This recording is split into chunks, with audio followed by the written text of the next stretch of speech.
Good morning all of you. आज हम फिर से हाजिर हुए हैं बीएड द्वितीय वर्ष की ऑनलाइन क्लास को लेकर। मैं Ghanshyam Dhodia Gurugram teacher training college से आप सबका स्वागत करता हूं। आज का जो हमारा टॉपिक है वो जेंडर विद्यालय एवं समाज से लिया गया है। तो आज का जो हमारा टॉपिक वो है पितृ सत्ता की अवधारणा और इसके पक्ष और विपक्ष में क्या तर्क दिए जाते हैं, इसके बारे में जानकारी प्राप्त करेंगे। तो पितृ सत्ता की अवधारणा एक ऐसी अवधारणा है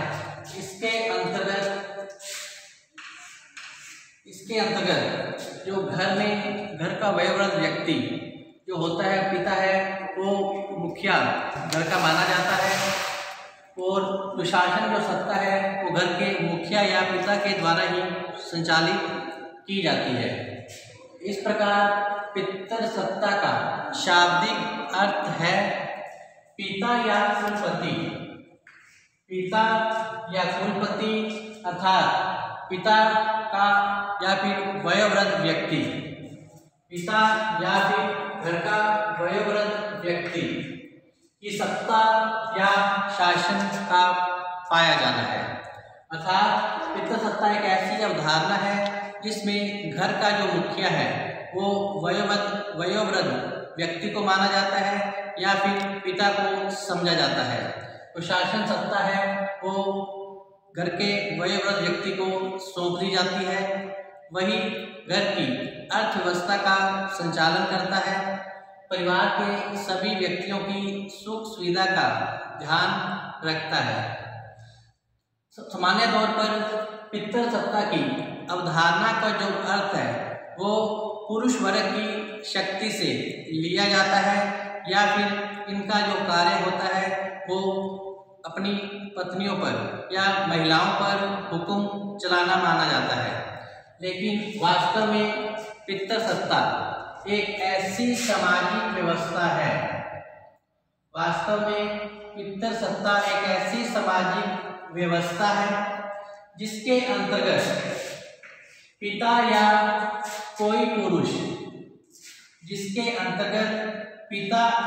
कोई पुरुष परिवार के सभी सदस्यों, संपत्ति व आर्थिक साधनों पर नियंत्रण रखता है और उसे संचालित करता है तथा वही घर का मुखिया माना जाता है तथा परिवार के सभी सदस्यों की सुख सुविधा का ध्यान रखना जो उसका मुख्य उत्तरदायित्व समझा जाता है पितृ सत्ता की अवधारणा के अंतर्गत। इस व्यवस्था के अंतर्गत वंश अर्थात जो खानदान है वो पुरुष के नाम से चलता है। अर्थात इस व्यवस्था के अंतर्गत पुरुष वर्ग की सत्ता रहती है और जो वंश है वो पिता के नाम से ही चलता है। अर्थात जो संपत्ति है पिता से पुत्र की ओर हस्तांतरित की जाती है। इस प्रकार पितृ सत्ता एक व्यवस्थित धारणा मानी गई है जिसमें घर के महत्वपूर्ण जो उत्तरदायित्व है वो उसी के कंधों पर आ जाते हैं और घर की सारी जो जिम्मेदारियां हैं वो पुरुष वर्ग ही उठाता है और अपने परिवार के सभी सुख सुविधाओं का ध्यान रखना उसका मुख्य कर्तव्य बन जाता है। इस प्रकार पितृ सत्ता की अवधारणा के पक्ष में और विपक्ष में तर्क दिए जाते हैं। अर्थात पक्ष के अंतर्गत यह स्पष्ट किया जाता है कि नारी के लिए जो पितृ सत्ता की अवधारणा है वो सही है, क्योंकि इससे नारी को अनेक तनावों से मुक्ति मिलती है और महत्वपूर्ण उत्तरदायित्वों से वो मुक्त हो जाती है, क्योंकि घर की जो महत्वपूर्ण जिम्मेदारी उत्तरदायित्व है वो पुरुष वर्ग के कंधों पर आ जाती है। तो इस प्रकार पितृ सत्ता की अवधारणा के अंतर्गत पक्ष और विपक्ष में तर्क दिए जाते हैं जो इस प्रकार से है। पितृसत्ता की अवधारणा के पक्ष में सबसे पहले यह तर्क दिया जाता है, नंबर 1, नारी पर उत्तरदायित्व का अभाव। तो इस प्रकार पितृसत्ता की अवधारणा के अंतर्गत जो नारी पर है वो उत्तरदायित्व का अभाव रहता है, अर्थात घर की जिम्मेदारी, जो महत्वपूर्ण जिम्मेदारी है वो पुरुष वर्ग के हाथ में आ जाती है, अर्थात जो स्त्रियां हैं वो घर संभालने का काम करती हैं, बच्चों का लालन पालन करना, उनकी देखरेख करना और सरल जो कार्य हैं वो नारी के द्वारा संपन्न किए जाते हैं। और जो महत्वपूर्ण जिम्मेदारियां होती हैं, चाहे वो परिवार के संबंध में हो, चाहे वो सामाजिक कार्य हो, चाहे वो आर्थिक कार्य हो, ये सभी जिम्मेदारी जो उत्तरदायित्व हैं वो पुरुष वर्ग के द्वारा निर्वहन किए जाते हैं। तो इससे जो नारी पर है वो जिम्मेदारी, जो उत्तरदायित्व है वो कम रहते हैं, अर्थात उसे घर संभालने तक की सीमित रह पाते हैं और जो कठिन उत्तरदायित्व है वो पुरुष वर्ग के द्वारा ही संपन्न किए जाते हैं। अतः पितृसत्ता की अवधारणा के पक्ष में यह तर्क दिया जाता है कि इस व्यवस्था के अंतर्गत जो नारी पर है वो उत्तरदायित्व की भावना का अभाव रहता है और जो घर का मुखिया है या पिता है वो ही सारी जिम्मेदारी अपनी बेखूबी से निभा लेता है। नंबर 2 है सांस्कृतिक व्यवस्था का समर्थन।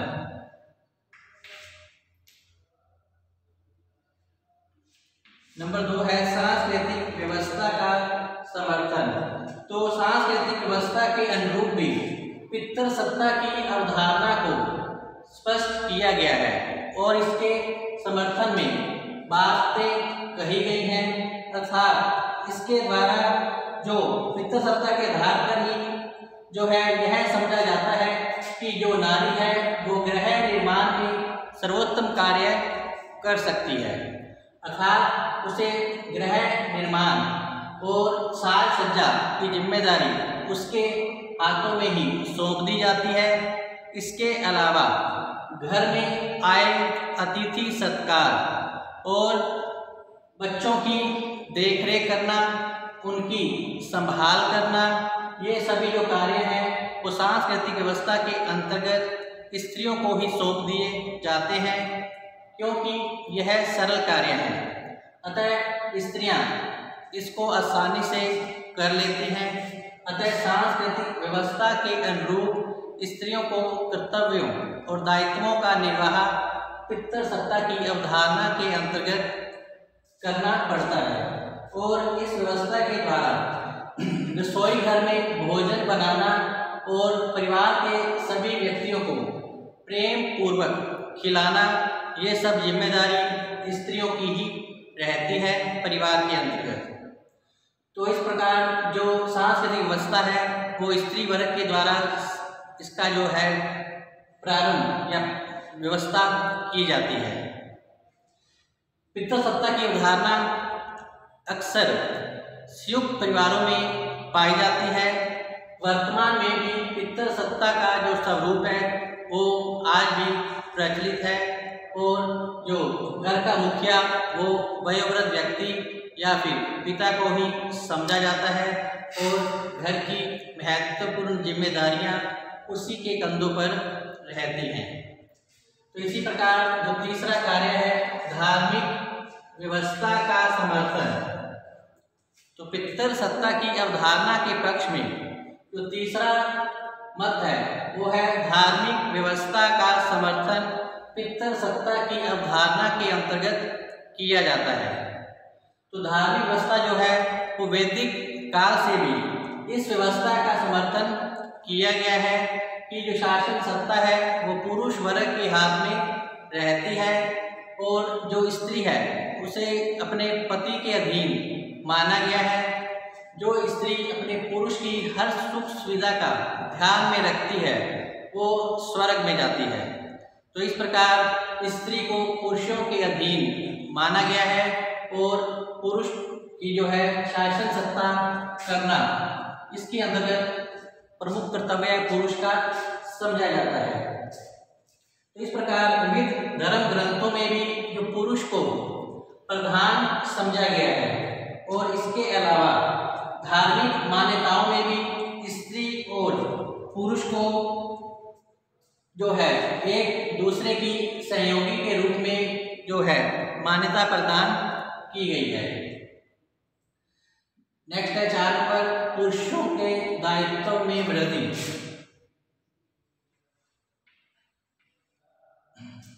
तो पितृसत्ता की अवधारणा के अंतर्गत इसके पक्ष में एक जो तर्क और दिया जाता है वो है पुरुषों के दायित्व में वृद्धि। तो पितृसत्ता की अवधारणा के अंतर्गत जैसे कि पहले भी स्पष्ट किया गया है, इस व्यवस्था के अंतर्गत पुरुष जो है घर का मुखिया माना जाता है और घर की जो महत्वपूर्ण जिम्मेदारियां हैं वो उसी के कंधों पर रहती हैं। घर में हर भौतिक सुख सुविधा को ध्यान में रखना, बच्चों की शिक्षा की व्यवस्था करना, घर चलाने को लेकर जिम्मेदारी या फिर सामाजिक जो उसके कर्तव्य हैं या जिम्मेदारियां हैं, तो वो सभी के सभी पुरुष वर्ग के द्वारा ही संपन्न की जाती हैं। और जो घर के आर्थिक क्रिया का संचालन है वो भी पुरुष वर्ग के द्वारा ही संपन्न किया जाता है। जो एक पुरुष है वो आर्थिक क्रियाओं के संचालन के द्वारा घर के सदस्यों की महत्वपूर्ण आवश्यकताओं की पूर्ति करता है, अर्थात कठिन जो कार्य हैं वो पुरुष वर्ग को सौंप दिए जाते हैं, और जो पुरुष वर्ग होते हैं वो कठिन कार्य को निभाने में सक्षम समझे जाते हैं। तो यही कारण है कि पुरुषों के दायित्व इस पितृसत्ता की अवधारणा में बढ़ जाते हैं, क्योंकि घर की जो सारी जिम्मेदारी है महत्वपूर्ण वो उसी के कंधों पर चली जाती है, तथा उसका कर्तव्य बन जाता है कि वो परिवार के सदस्यों की हर सुख सुविधा को ध्यान में रखे तथा उनके लिए हर संभव प्रयास करे घर चलाने में, अपने पत्नी की सुख सुविधा को देखने में। नेक्स्ट है नारियों को विशेष सुविधा। 5 नंबर, पितृसत्ता की अवधारणा के अंतर्गत नारियों को भी विशेष सुविधा प्रदान की गई है। इसके अंतर्गत पुरुष का दायित्व बन जाता है कि जो नारी उसके अधीन रहती है उसकी सुख सुविधा का विशेष ध्यान रखा जाए, अर्थात जिस घर में नारी अपने पति की या बड़े बुजुर्गों की आज्ञा का पालन करती है तो उस घर में नारी को विशेष सुविधाएं प्रदान की जाती हैं, उनके साथ समानता का व्यवहार किया जाता है, और इसके साथ ही इस व्यवस्था में जो नारी है वो पुरुषों के अधीन रहकर कार्य करती हैं और अपने पति की और घर के बड़े बुजुर्गों की वो मन से सेवा करती हैं। तो इस प्रकार नारी को विशेष सुविधा मिलती है पितृसत्ता अवधारणा के अंतर्गत। अगर नारी अपनी जिम्मेदारी को कर्तव्य पूर्ण समझकर निष्ठा से परिवार की बड़े बुजुर्गों की या अपने पति की या बच्चों की सेवा करती है तो उसे परिवार में सम्मानजनक स्थान की प्राप्ति हो जाती है। नेक्स्ट है नारी को तनाव से मुक्ति। तो पितृसत्ता की अवधारणा के अंतर्गत इस बात को लेकर भी इसके पक्ष में तर्क दिया जाता है कि इस व्यवस्था के अंतर्गत जो नारी है वो अनेक तनावों से मुक्त हो जाती है, क्योंकि घर की जो जिम्मेदारी है वो पुरुष वर्ग के कंधों पर होती है, जैसे कि राशन का सामान लाना, घर में बिजली का बिल भरना या फिर पानी का बिल भरना, बच्चों की शिक्षा की व्यवस्था करना अर्थात बच्चों का स्कूल का शुल्क चुकाना, या फिर सामाजिक और धार्मिक उत्सवों पर जो खर्चा होता है यह सब पुरुष वर्ग के कंधों पर ही होता है। अर्थात जो पुरुष है पितृसत्ता की अवधारणा के अंतर्गत अपनी जिम्मेदारी को बेखूबी समझता है और जानता है कि घर को चलाने के लिए उसे अनेक महत्वपूर्ण निर्णय भी लेने पड़ सकते हैं और घर को चलाने के लिए धन की भी आवश्यकता रहेगी। धन की प्राप्त करने के लिए वो कठिन परिश्रम भी करता है और घर के सदस्यों की महत्वपूर्ण आवश्यकताओं की जो पूर्ति है वो पुरुष वर्ग के द्वारा की जाती है। अर्थात इस कार्य में जो नारी है वो तनाव से मुक्त रहती है, क्योंकि वो जानती है कि घर में अगर किसी प्रकार का सुख या दुख आता है तो उसके पति के द्वारा या फिर घर के वयोवृद्ध व्यक्ति के द्वारा समस्या का समाधान कर लिया जाएगा। अतः वो जो नारी है परिवार में तनाव मुक्त होकर अपना जीवन यापन करती है, जबकि जो पुरुष है उसे घर की हर सुख सुविधा को ध्यान में रखना उसका जो है महत्वपूर्ण कर्तव्य बन जाता है। अतः पितृसत्ता की अवधारणा के अंतर्गत जो नारी है अनेक तनावों से मुक्त हो जाती है और यह जो उत्तरदायित्व है वो पुरुष अपने कंधों पर उठा लेता है। तो इस प्रकार अगर मान लीजिए घर में चावल होगा, आटा होगा, सब्जी होगी, तो जो पत्नी है या नारी है वो उसे बना देगी। अगर ये सब सामान नहीं होगा तो वो फिर नहीं बनाएगी, क्योंकि ये सामान कौन लाएगा? घर का पुरुष लाएगा या फिर जो घर का वयोवृद्ध व्यक्ति है वो लाकर देगा। अर्थात नारी इस तनाव से मुक्त रहती है और ये सारी जिम्मेदारी पुरुष के कंधों पर ही आ जाती है। इस प्रकार नेक्स्ट जो अपनी हेडिंग है वो है नारी का सीमित कार्य क्षेत्र का होना। तो पितृसत्ता की अवधारणा के पक्ष में यह तर्क दिया जाता है कि इस व्यवस्था के अंतर्गत जो नारी का कार्य क्षेत्र है वो सीमित रहता है। अर्थात इसमें जो कार्य क्षेत्र होते हैं वो पुरुष वर्ग को अधिक सौंपे जाते हैं। इस प्रकार नारी का कार्य क्षेत्र सीमित होता है, जबकि पुरुष के जो कार्य हैं वो असीमित होते हैं। अर्थात घर के जोखिमपूर्ण और महत्वपूर्ण कार्य जो हैं वो पुरुष वर्ग के द्वारा ही संपन्न किए जाते हैं और जो सरल कार्य हैं अर्थात घर के अंदर के जो कार्य हैं वो स्त्री वर्ग को सौंप दिए जाते हैं।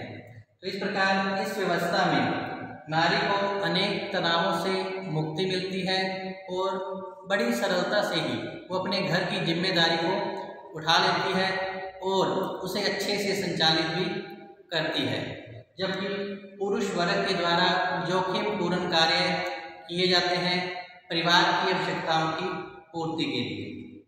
इसी श्रृंखला में नेक्स्ट जो हेडिंग है वो है नारी का सुखमय जीवन।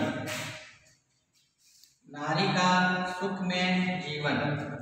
इसके अलावा पितृसत्ता की अवधारणा में नारी के पक्ष में यह तर्क दिया जाता है कि इस व्यवस्था के अंतर्गत नारी की हर सुख सुविधा का ध्यान रखना पुरुष वर्ग का मुख्य कर्तव्य या उत्तरदायित्व माना जाता है। ऐसे परिवार में नारी के साथ सम्मानजनक व्यवहार किया जाता है तथा पुत्र और पुत्री में किसी प्रकार का भेदभाव नहीं किया जाता। इसके अलावा ऐसे परिवारों में संयोग, समानता, त्याग, पवित्रता की जो भावना है वो बनी रहती है। तो इस प्रकार इस पितृसत्ता की अवधारणा के अंतर्गत नारी का जो जीवन है वो सुखमय हो जाता है। अर्थात परिवार के वयोवृद्ध व्यक्ति या फिर उसके पति के द्वारा उसकी हर सुख सुविधा को ध्यान में रखा जाता है। नेक्स्ट है कठिन कार्यों में नारी सहभागिता का अभाव। तो पितृसत्ता की अवधारणा के पक्ष में यह तर्क भी दिया जाता है कि इसमें जो कठिन जो कार्य होते हैं वो पुरुष वर्ग को ही सौंपे जाते हैं।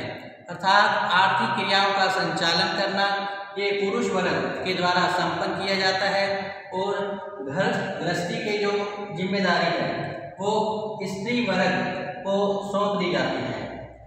इसके अलावा जो कठिन जो कार्य होते हैं जैसे कि खेतों में हल चलाना, मजदूर द्वारा लकड़ी काट कर लाना या आर्थिक क्रिया के संचालन हेतु विशेष उद्यम करना, तो ये सब कार्य पुरुष वर्ग के द्वारा ही संपन्न किए जाते हैं, क्योंकि उसे अपने बच्चों की, अपने माता पिता की और अपनी पत्नी की सुख सुविधा को ध्यान में रखना होता है। इसके लिए वो दिन भर कठोर परिश्रम करता है और कई बार तो बेरोजगार लोग नौकरी प्राप्त करने के लिए दर दर की ठोकरें खाते हैं तथा उन्हें अपमानजनक जीवन भी सहन करना पड़ता है अपने व्यवसाय के दौरान। लेकिन ये सब कार्य वो हंसते हंसते अपने परिवार और पत्नी बच्चों के लिए झेल लेता है, क्योंकि अगर वो ऐसा नहीं करता तो उसे अपने परिवार की जो महत्वपूर्ण आवश्यकताएं हैं उसे पूरा करने में काफ़ी समस्याएं उठानी पड़ती हैं। तो यही कारण है जो पुरुष वर्ग के द्वारा कठिन कार्यों को बड़ी आसानी से कर लिया जाता है, जबकि जो स्त्रियां होती हैं वो घर की जिम्मेदारी, बच्चों की देखरेख करना, रसोई घर में भोजन बनाना, धार्मिक क्रियाओं को संपन्न करना, अपने पति, अपने सास ससुर, बच्चों की हर सुख सुविधा को ध्यान में रखना वो अपनी जिम्मेदारी मान लेती है। तो इस प्रकार जो सरल कार्य हैं वो स्त्री वर्ग के द्वारा संपन्न किए जाते हैं, जबकि जो कठिन कार्य हैं आर्थिक क्रियाओं को लेकर वो एक पुरुष वर्ग के द्वारा ही संपन्न किए जाते हैं। नेक्स्ट है इसी श्रृंखला में लास्ट जो हेडिंग है वो नारी इच्छा का सम्मान। तो पितृसत्ता की अवधारणा के अंतर्गत यह स्पष्ट भी किया जाता है कि ऐसे परिवारों में नारी की इच्छाओं का सम्मान किया जाता है और ऐसे परिवार जो हैं वो नारी की हर सुख सुविधा और हर इच्छा को सर्वोपरि मानकर पूरा करने में जो पुरुष वर्ग है अपनी पूरे जिम्मेदारी के साथ वो इस कार्य को संपन्न करता है। तो इस प्रकार पितृसत्ता की अवधारणा के अंतर्गत नारी इच्छा को सम्मान दिया जाता है, अर्थात घर के महत्वपूर्ण निर्णयों में नारी के महत्व को सर्वोपरि माना जाता है तथा उसकी सलाह ली जाती है और उसके सहयोग से जो गृहस्थी है वो अच्छे ढंग से चल पाती है। तो इस प्रकार पितृसत्ता की अवधारणा के पक्ष में निम्नलिखित तर्क दिए गए हैं। इनमें पहला था नारी पर उत्तरदायित्व का अभाव रहता है। नंबर 2, सांस्कृतिक व्यवस्था का समर्थन भी इसके अंतर्गत किया गया है। नेक्स्ट है धार्मिक व्यवस्था का समर्थन भी इसके अंतर्गत किया जाता है। इस व्यवस्था के अंतर्गत पुरुषों के दायित्व में वृद्धि होती है और नारियों को विशेष सुविधा पितृसत्ता की अवधारणा में मिल जाती है। जो नारी है इससे अनेक तनावों से मुक्त हो जाती है। इसके अलावा जो नारी का कार्य क्षेत्र है वो सीमित हो जाता है और पुरुष का कार्य क्षेत्र असीमित बन जाता है और कठिन कार्यों में नारी सहभागिता का अभाव ही रहता है। और ऐसे परिवारों में जहाँ पुरुष पढ़े लिखे होते हैं वो अपनी नारी की इच्छाओं का सम्मान करते हैं।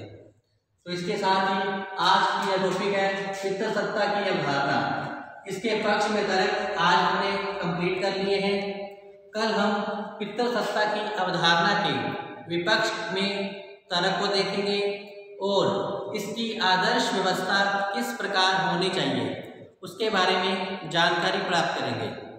तब तक आप घर पर रहें, सुरक्षित रहें और पढ़ते रहें। इसके साथ ही धन्यवाद।